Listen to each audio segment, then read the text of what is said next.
అయితే అన్నదాత అంటే మనకు అన్నం పెట్టిన వాళ్ళు కాదు, వండిన వాళ్ళు కాదు. అన్నదాత అంటే మనకి ఆ పంటని పండించి మన వరకు అందించిన వారు ఫార్మర్. మనకి మావురం మల్లికార్జున్ రెడ్డి గారు సార్ యాక్చువల్గా బీటెక్ సాఫ్ట్వేర్ చేశారు.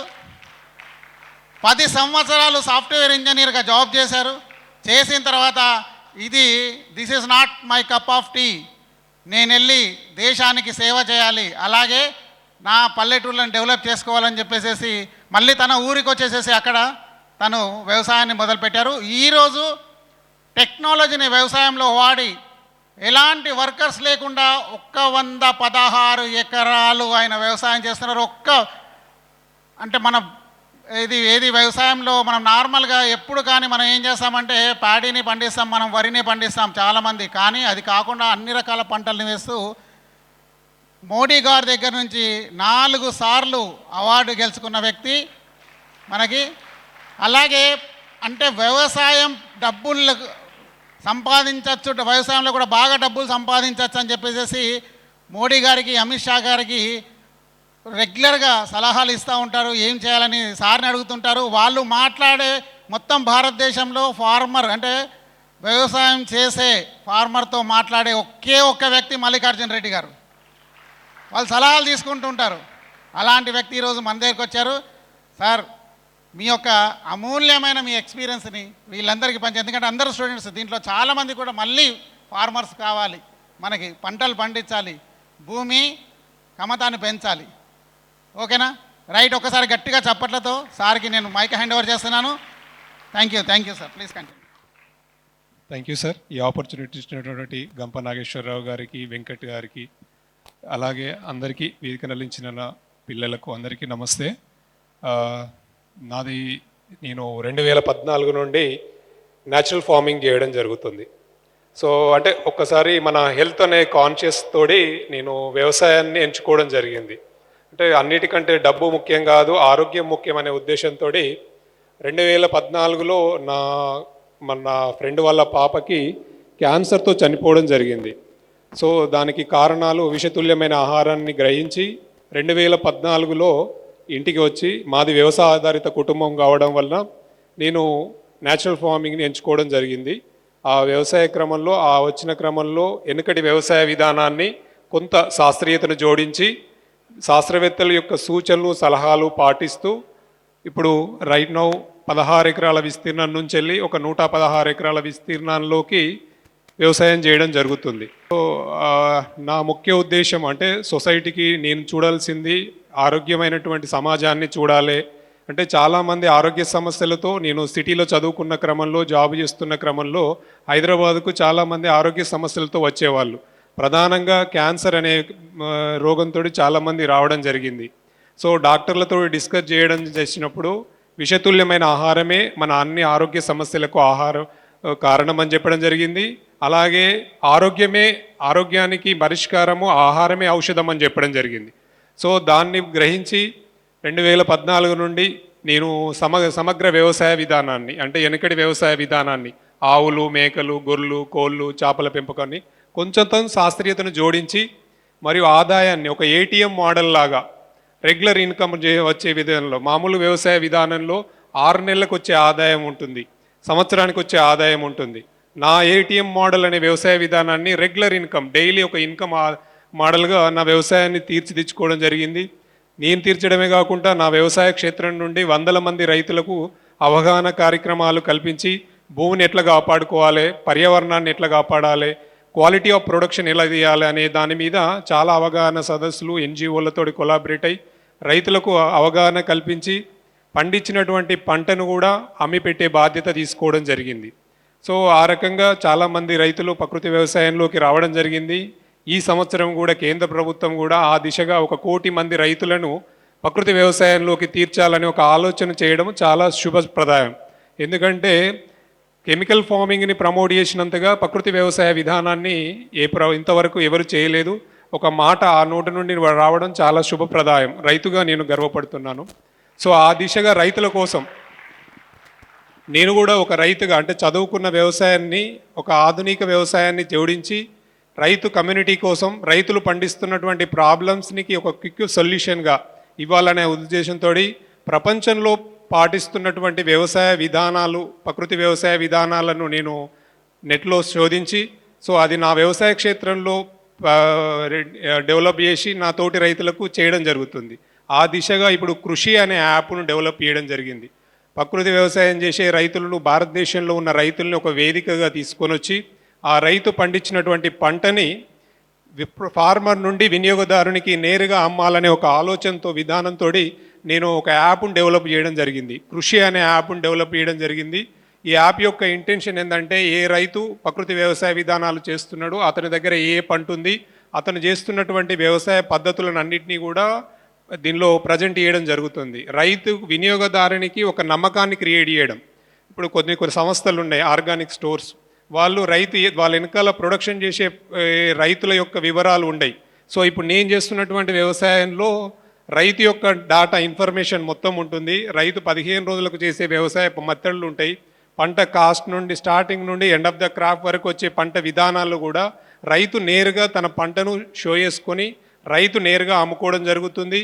ఇది అన్నీ కూడా సెల్ఫ్లెస్గా, ఒక రూపాయి కూడా ఆర్జించకుండా భారతదేశం మొత్తం మీద అన్ని మదర్ లాంగ్వేజ్లో ఈ యాప్ను డెవలప్ చేయడం జరిగింది. త్వరలో దీన్ని లాంచ్ చేయడం జరుగుతుంది. సో దీని యొక్క ఇంటెన్షన్ ఏంటంటే, ప్రకృతి వ్యవసాయానికి సంబంధించినటువంటి పద్ధతులను రైతులకు అవగాహన కల్పించడం. ప్రతి ఆదివారం ఒక చర్చ పెట్టి ఒక అభ్యుదయ రైతు, ఒక శాస్త్రవేత్తను జోడించి ఈ నాలెడ్జ్ని రైతుకు అవగాహన పెంచే ప్రయత్నం చేయడం జరుగుతుంది. ఒకటి అంటే ఇదంతా స్ట్రాంగ్, ఎందుకంటే ఆరోగ్యమైనటువంటి సమాజమే ఆలోచన విధానంతో నేను ఇవి చేయడం జరుగుతుంది. సో ఇప్పుడు మేము చేస్తున్నాడంటే, మేము కరువును చూసినాం కొన్ని పరిస్థితుల్లో. అంటే ఇప్పుడు నేను నా ఆలోచన ఏంటంటే, భూమిని కాపాడాలి, పర్యావరణాన్ని కాపాడాలి, మనిషి ఆరోగ్యం ఉండాలి. సో ఇప్పుడు వాటర్ స్క్వేర్ సిటీ అనేది వస్తుంది. కొన్ని పరిస్థితుల్లో ఇప్పుడు మనం నీళ్లను కొనుక్కునే స్థితిలోకి వచ్చినాం. మన దగ్గర వర్షాలు బాగా పడుతున్నాయి, కొన్ని ప్రాంతాలలో వర్షం లేవు. సో వాతావరణంలో సడన్ మార్పు రావడానికి అది అందరి బాధ్యత. సో నీటిని పొదుపు చేసుకోవాలి, ఉన్న వనరులను సద్వినియోగం చేసుకోవాలి, పంట విధానంలో సమగ్ర పంట విధానం ఉండాలి. అంటే ఎందుకు చెప్తున్నానంటే, ప్రతి కుటుంబంలో ఇక్కడ ఉన్నటువంటి 50 to 80% ఆఫ్ ది రైతు కుటుంబం నుండి, నేపథ్యం నుండి వచ్చిన వాళ్ళే ఉంటున్నారు. కాబట్టి సో మీరు, మీ పిల్లలు, మీ తల్లిదండ్రులకు ఈ విషయాన్ని షేర్ చేస్తే మన పంట విధానంలో భూమిని ఏ రకంగా కాపాడుకోవాలి. ఎందుకు అంటే కొన్ని విషయాలు మీతో పంచుకోదలుచుకున్నాను. ప్రపంచ దేశంలో రైతు తీసుకునే ఆహారంలో, ప్రతి భారతీయుడు తీసుకుంటున్న ఆహారంలో per day Tamil Nadu agriculture university ఒక సైంటిఫికల్ ఎవిడెన్స్ని రిలీజ్ చేయడం జరిగింది. ప్రతి భారతీయుడు 354 మిల్లీగ్రాముల విషాన్ని ప్రతి డే కన్జమ్ చేస్తున్నాడు. అది చాలా బాధాకరం. అమెరికా పర్ డే 7 మిల్లీగ్రాములు తీసుకుంటే, మనం 354 మిల్లీగ్రాముల విషాన్ని ప్రతిరోజు సగటుగా తీసుకుంటున్నటువంటి విషయం అని చెప్పడం. అంటే ఇది ఆకుకూరల ద్వారా కానీ, పండ్ల ద్వారా కానీ, ఆహార పదార్థాలు, కాయగూరల ద్వారా. సో ఇది చాలా బాధాకరం. అంటే ఇవన్నిటికీ కారణం ఏంటంటే, విషతుల్యమైన ఆహారం తీసుకోవడం వలన ఇమ్యూనిటీ సిస్టమ్ అనేది ఆధారపడి మీద మన రోగాలకు కారణాలమవుతాం. సో దానికి భూమిని కాపాడే ప్రయత్నాలు ఏమున్నాయి. సో రైతుకు మీరు, మీ తల్లిదండ్రులకు కానీ, మీ నైబర్స్ కానీ, మీ రిలేషన్స్కి ప్రకృతి వ్యవసాయం మీద అవగాహన పెంచండి. సో పండించినటువంటి పంటను కూడా అమ్మిపెట్టే బాధ్యత మీరు ఒక చదువుకున్న వ్యక్తులుగా ఈ కాలంలో సోషల్ మీడియా రావడం వలన మీరు, మీ నాన్నగారు కానీ, మీ తాతగారు కానీ చేస్తున్నటువంటి వ్యవసాయ విధానాలన్నీ సోషల్ మీడియా మాధ్యకంగా పలానా రైతు ప్రకృతి వ్యవసాయ పద్ధతులు ఏ పద్ధతులు చేస్తున్నాడో ఆ పద్ధతులని, రైతు నుండి ఒక ఫ్యామిలీ ఫార్మర్, డాక్టర్ ఎట్లనో ఒక ఫ్యామిలీ ఫార్మర్ని సో వారధిగా నిలవండి. పండించినటువంటి పంటను రైతు నుండి వినియోగదారునికి నేరుగా అందే ప్రయత్నం చేస్తారని ఆశిస్తున్నాను. సో ఆ రకంగా మనం చేయడం వల్ల ఏమవుతుందంటే, రైతుకు గిట్టుబాటు రేట్ అనేది రావడం జరుగుతుంది. సో ఆ రకంగా మనము ఈ రైతును కొంత సపోర్ట్ చేయడము. అలాగే నేను వ్యవసాయంలోకి వచ్చిన క్రమంలో చాలామంది నన్ను క్రిటిసైజ్ చేయడం జరిగింది. ఇంత చదివి వ్యవసాయం చేసి ఊళ్ళోకి వచ్చి వ్యవసాయం చేస్తున్నాను, దాన్ని ఒక ఛాలెంజింగ్గా తీసుకోవడం జరిగింది. నేను తీసుకొని ఇప్పటి వరకు నా డెడికేషన్ ఒక 10 సంవత్సరాలు నా శ్రమ ఫలితంగా జిల్లా స్థాయి నుండి రాష్ట్ర స్థాయి, ఇంటర్నేషనల్ స్థాయిలో అవార్డులు, ఒక 30 అవార్డులను, అంటే నాకు అవార్డ్స్ను అంటే గొప్ప కాదు, అంటే ఒక అచీవ్మెంట్ని సాధించడం జరిగింది. ఒక ప్రైమ్ మినిస్టర్ మోడీ గారు నా కుటుంబంతో 8 నిమిషాలు మాట్లాడే అవకాశము, అది నా జీవితకాల సాఫల్యము. అది ఒక రైతుగా నేను నా విషయాలను కూడా చేయడం జరుగుతుంది. సో ఒక యంగ్ జనరేషన్, ఒక రైతు నువ్వేమవుతావు అని అంటే, ఇప్పుడు ఉన్నటువంటి జనరేషను రైతు అనేటోళ్ళు ఎవరు కూడా ఆప్షన్గా తీసుకోవట్లేదు. సో అది కొంచెం బాధాకరం. దేశానికి ఏది కూడా ఆహారమే అవసరం. దేశానికి ఇద్దరు ముఖ్య పాత్రలు, ఒకడు సైనికుడు, ఒకరు రైతు. జై జవాన్ జై కిసాన్ అన్నాం. సో ఆ దిశగా మనం ఎంతమంది మనం రైతులం అయిదాం. అంటే అందరూ కూడా సాఫ్ట్వేర్ ఇంజనీర్లు, డాక్టర్లు, లాయర్లు అయితే మరి అన్నం పెట్టే రైతులు ఏది, క్వాలిటీ ఆఫ్ ప్రొడక్షన్ ఇచ్చే దేశం ఏది, రైతులేరి. సో రైతు ఎందుకు కాకూడదు? చదువుకున్న దానిలో మన నాలెడ్జ్ని ఒక సైంటిఫికల్గా చేయగలిగితే దాన్ని ఆదాయాన్ని ఎందుకు సృష్టించలేం వ్యవసాయంలో? సో ఆ దిశగా నేను మా నాన్ను స్ఫూర్తిగా తీసుకొని వస్తారనే ఉద్దేశంతో ఈ వేదికను పంచుకోవడానికి నాకు ఈ అవకాశం. ఎందుకంటే అంతకుముందు ఇంపాక్ట్ క్లాసులు నేను హైదరాబాద్లో ఉండే క్రమంలో నేను మా భార్య ఇద్దరం కూడా ఇంపాక్ట్ క్లాసులు మాకు మోటివేషన్ తీసుకొచ్చినాయి. గంప నాగేశ్వరరావు గారు, వేణుభగవాన్ గారి వారి యొక్క స్పీచ్లకు స్ఫూర్తి చెంది చాలామంది చాలా విషయాల్లో నేను డిసప్పాయింట్ అయినా, కానీ అన్ని విధాలా నాకు మోరల్గా ఒక ఇంపాక్ట్ క్లాస్ను వినడం వల్ల సో నాకు చాలా సందర్భాలలో నేను డిప్రెషన్కి గురైనా కూడా నేను ఎంచుకున్న మార్గంలో సక్సెస్ అయ్యేదాకా నిరంతర ప్రయత్నం చేశాను. నేనే కాదు, రైతు అనే వాళ్ళు ఒక వ్యాపారం చేసేవాడు డైలీ దానికి ఇంత వస్తుంది, ఇంత ఒక వస్తువును కొనుక్కొస్తే ఇంత వంతకు అమ్ముకోవాలనుకుంటాడు. కానీ రైతు పరిస్థితి అలా కాదు. ఒక పంట నష్టపోయినా కూడా నెక్స్ట్ పంట ఒక ఆశాభావంతో వ్యవసాయం చేస్తాడు. అది ఒక రైతుతోదే మాత్రమే సాధ్యం. అలాగే దేశానికి, దేశ భవిష్యత్తు కోసం దేశానికి రక్షకుడు, సైనికుడు తన నిరంతరం దేశ భవిష్యత్తు కోసం ప్రయత్నం చేస్తాడు తన కుటుంబం కంటే ముందు. సో దేశానికి ఇంత ఫుడ్నిచ్చే రైతులం. సో కొత్త చదువుకున్న వ్యక్తులు వ్యవసాయంలోకి వస్తే కొత్త శాస్త్రీయతను, అమెరికా లాంటి దేశము ఒక్క వ్యక్తి 100 ఎకరాలు చేయగలుగుతున్నాడు. సో మనము సైంటిఫికల్గా ఇప్పుడు మీరు ఏ రంగంలో ఉన్న రైతు కమ్యూనిటీ కోసం గురించి ఆలోచన చేసి రైతుకు టెక్నాలజీని అప్పుడు అడాప్ట్ తీసుకురండి. కొత్త టెక్నాలజీ రావాలి. సో అట్లయితే ఒక వ్యక్తి 100 ఎకరాలు చేయగలుగుతాడు. సో దీనివల్ల క్వాలిటీ ఆఫ్ ప్రొడక్షన్ తీయగలుగుతాం. సో ఆ రకంగా మనుషులందరూ ఆలోచిస్తారని ఆశిస్తున్నాను. నేను ఇంకొక విషయం దీని ద్వారా అంటే ఇప్పుడు చాలామంది పిల్లలకి చిన్న ఏజ్లో అంటే ఇప్పుడు ఉన్నటువంటి సైంటిఫికల్గా మనం ఇంత డెవలప్ అయినా కూడా ఈ 78 సంవత్సరాలలో ఏ ఒక్కరు కూడా ఆయు పరిమాణాన్ని పెంచుకోలేకపోతున్నాం. కారణము మనం తినే ఆహారమే. సో దానికి రోగాలు వస్తే న్యాయం చేసుకోగలుగుతున్నాం, కానీ ఆ రోగాలు రాకుండా కూడా చూసుకోలే బాధ్యత అది ఆహారంతోడే సాధ్యము. సో దానికి ఒక కాన్షియస్ ప్రతి వ్యక్తి, వినియోగదారుడు కానీ రైతును దత్తత తీసుకోండి. రైతు పండించినటువంటి పంటని రైతు నుండి నేరుగా కొనండి. రైతుకు సంబంధించినటువంటి మోరల్ సపోర్ట్ ఇవ్వండి. సో ఆ రకంగా ఏమవుతుంది అంటే మోరల్ సపోర్ట్ నేను కొంటా అని ఒక అభయం ఇచ్చినప్పుడు మీరు పండించే పంటలన్నీ పండిస్తాడు. ఇప్పుడు బాధాకరం ఏంటంటే భారతదేశం మొత్తము 2 పంటలు ప్రధాన పంటలుగా చూస్తున్నాం. అది కొంచెం బాధాకరం. ఒక గోధుమ, వరి తప్ప వేరే పంటలు అనేవి లేవు. సో అది ఈ మిగతా పంటలు మన వెనకట 30 సంవత్సరాల క్రితము అన్ని రకాల పంట వైవిధ్యం ఉండేది. అన్ని నూనె గింజలు ఉండే, పప్పు దినుసులు ఉండే, ఆయిల్ సీడ్స్ ఉండే, అన్నీ ఉండే. కానీ ఇప్పుడు ఒకటి వచ్చేసింది. ఒక రైస్ను పండిస్తున్నాం, మిగతా అన్నిటినీ కొనుక్కుంటున్నాం. ఆ తినే తిండిలో ఆయిల్లో ఆయిల్ లేదు. ఒక రైస్ తింటున్నాం, ఆ రైస్ కూడా నిషేధించినటువంటి పురుగు మందులు రైతు కొట్టే క్రమంలో తను పురుగు చావాలనే ఉద్దేశంతో డోసెస్ వేంచేసి ఇస్తుండు. సో అది మనం ఫుడ్ టెస్ట్ చేయట్లేదు. టెక్నాలజీ ఏ రకంగా రావాలంటే ఇప్పుడు ఉన్నటువంటి టెక్నాలజీ ఒక ఫోన్ తోడి ఒక స్కాన్ చేయగలిగితే దానిలో ఉన్నటువంటి పెస్ట్ అవశేషాలు ఎంత ఉన్నాయి అనేది ఒక వినియోగదారునికి అవగాహన పెంచగలిగితే ఆ టెక్నాలజీ మీది నుండి ఆశిస్తున్నాను. సో ఫ్యూచర్లో మీరు ఒక మంచి సైంటిస్టులు అయి, శాస్త్రవేత్తలు, ఇంజనీర్లు అయి అట్లాంటి టెక్నాలజీని రైతుకు అనుసంధానం చేయగలిగితే, వినియోగదారునికి చేయగలిగితే మంచి అంటే పండియగలుగుతాడు. రైతు కూడా పండియగలుగుతాడు. పండించిన వినియోగదారుడు పండించినటువంటి రైతుకు సరైనటువంటి మద్దతు రేటు లభిస్తుంది. సో ఆ రకంగా ఆలోచించండి. మనము తీసుకుంటున్నటువంటి ఆహారంలో ఈ మధ్యలో ఒక పేపర్లో నేను సంఘటన చూడడం జరిగిందండి. మిథైల్ పెరాథియన్ ప్రపంచం నిషేధించినటువంటి ఒక పురుగు మందు హైదరాబాద్ కూరగాయ మార్కెట్లో 3.34% వెళ్ళింది. సో అదంతా కొంచెం బాధాకరం.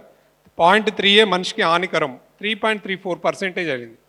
సో ఇది ఎందుకు చేస్తుండు? రైతుకు తెలియక చేస్తుండు. అది ఏ రకంగా అంటే నిషేధించినటువంటి మందుల్ని బయోలో కలిపి స్ప్రే చేయడం జరుగుతుంది. సో పురుగు చావాలనే ఉద్దేశంతో బయో మందులు రైతు స్ప్రే చేయడం వలన అవి తీసుకున్నటువంటి వినియోగదారుని బాడీలోకి పోయి ఇప్పుడు నేను చేస్తున్నటువంటి తమిళనాడు అగ్రికల్చర్ యూనివర్సిటీ చెప్పింది 300 మిల్లీగ్రాముల విషాన్ని ప్రతి సగటు, అంటే తల్లి పాలల్లో కూడా విషమే. సో ఇది చాలా బాధాకరం. సో ఈ రకంగా మనము చదువుకున్న నాలెడ్జ్ని, వ్యవసాయానికి రిలేటెడ్ ఉన్నటువంటి మెసేజ్ని మీ తోటి పేరెంట్స్కి కానీ నాలెడ్జ్ని షేర్ చేస్తూ వాళ్ళకు అవగాహన పెంచండి. సో ఈ ఆహారం తీసుకోవడం వల్ల, మనం ఈ మందులు కొట్టడం వల్ల మన పంటలో కెమికల్స్ అవశేషాలు పెరుగుతున్నాయి. ఈ పెరుగుడు తినడం వలన మన ఆరోగ్య ప్రమాణము తగ్గిపోతుంది. ఒకప్పుడు 30-40 సంవత్సరాల కిందమో ఆయు పరిమాణము 100 సంవత్సరాలు. ఇప్పుడు 20 సంవత్సరాలకు చిన్న పిల్లలకు ప్రపంచంలో మన భారతదేశము డయాబెటిక్లో నెంబర్ 1 అయింది. ఎందుకు కారణం ఏంటి అంటే మనం తీసుకునే ఆహారపు అలవాట్లు, మన యొక్క ఇమ్యూన్ సిస్టమే. కరోనా టైంలో మనం అబ్జర్వ్ చేయొచ్చు, చాలామందికి కరోనా లక్షణాలు కూడా కొంతమందికి కనిపించలేదు, కొంతమందికి లక్షణాలు వచ్చినాయి, కొంతమంది వీక్ ఉన్న వాళ్ళు చనిపోయారు. ప్రధాన కారణము ఇమ్యూనిటీ పవర్. అలాగే భూమికి immunity power organic carbon. So organic carbon పెంచే ఏ రైతు కూడా భూసార పరీక్ష చేయట్లేదు. సో భూసార పరీక్ష చేసి దానిలో చేసినట్లయితే రసాయనాల యొక్క వినియోగం తగ్గుతుంది, కెమికల్ అవశేషాలు లేని ఫుడ్ను మనం తీసుకోగలుగుతాం. సో తల్లిదండ్రులకు మీరు ఒక రైతు కుటుంబ బిడ్డగా దాని మీద అవగాహన పెంచండి. ఒక పేషెంట్కి రక్త పరీక్ష ఎంతనో భూమికి భూసార పరీక్ష అనేది ఒక కులమానంగా చూయించుకొని రసాయనాల వినియోగాన్ని తగ్గిస్తూ క్వాలిటీ ఆఫ్ ప్రొడక్షన్ తీయాలి. మనకు క్వాంటిటీ కాదు, క్వాలిటీ ఆఫ్ ప్రొడక్షన్ అనేది మెయిన్ ఇంపార్టెంట్. సో ఆ రకంగా మనం చేస్తూ మన యొక్క జీవన ప్రమాణాన్ని, మెరుగైన సమాజాన్ని చేయాలి. మనం చేసే క్రమంలో, వ్యవసాయాన్ని చేసే క్రమంలో రసాయనాల వినియోగం వలన మిథైల్ ఎమిషన్స్, కార్బన్ మోనాక్సైడ్ వాతావరణంలోకి వచ్చి పర్యావరణంలో ఉన్నటువంటి సడన్ మార్పులకు కూడా కారణాలు అవుతున్నాయి. సో ప్రతి పౌరుని బాధ్యత చెట్లను పెంచడం, సంవత్సరానికి ఒక చెట్టునైనా పర్యవేక్షించడం, వర్షం నీటిని అంతటిని కూడా బావిలోకి మార్చే మార్గంలో నీటిని ఒలిసిపట్టడం, మన ఇంటి కన్స్ట్రక్షన్ చేసిన క్రమంలో మన బావిలో ఉన్నటువంటి మన విస్తీర్ణంలో పడినటువంటి వర్షం నీటిని మన ప్లేస్లోనే వెనుకేల మార్గాలు చేసుకోవడం, భూగర్భ జలాలు పెంచే ప్రయత్నం చేయడం, పర్యావరణాన్ని కాపాడడం ప్రతి పౌరుని యొక్క కనీస బాధ్యత. సో ఆ దిశగా ఆలోచిస్తారని ఆశిస్తున్నాను. నాకు అంటే ఈ సెమినార్ని అంటే వేరే రకంగా చెప్పలేనండి, ఒక రైతుగా నా కొన్ని విషయాలు షేర్ చేసుకోవడానికి వచ్చాను. థ్యాంక్ యూ ఈ ఆపర్చునిటీ ఇచ్చినందుకు. Thank you. సో ఫ్రెండ్స్, ఇదండి అన్నం. అన్ని రోగాలకు మంచి అన్నమా, ఎలాంటి అన్నం తింటారు?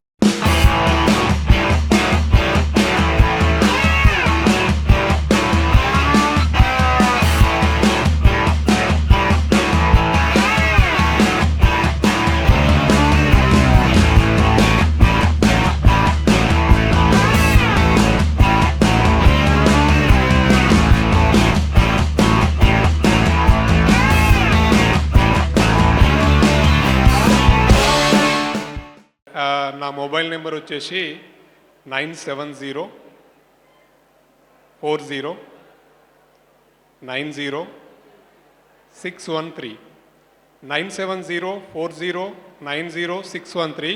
మీరు మల్లికార్జున్ రెడ్డి ఫార్మర్ అని మీరు గూగుల్లో సెర్చ్ చేస్తే నా రిలేటెడ్ వీడియోస్ అన్నీ ఉంటున్నాయి. అవి మీ ఫార్మర్స్కి షేర్ చేయండి. Thank you.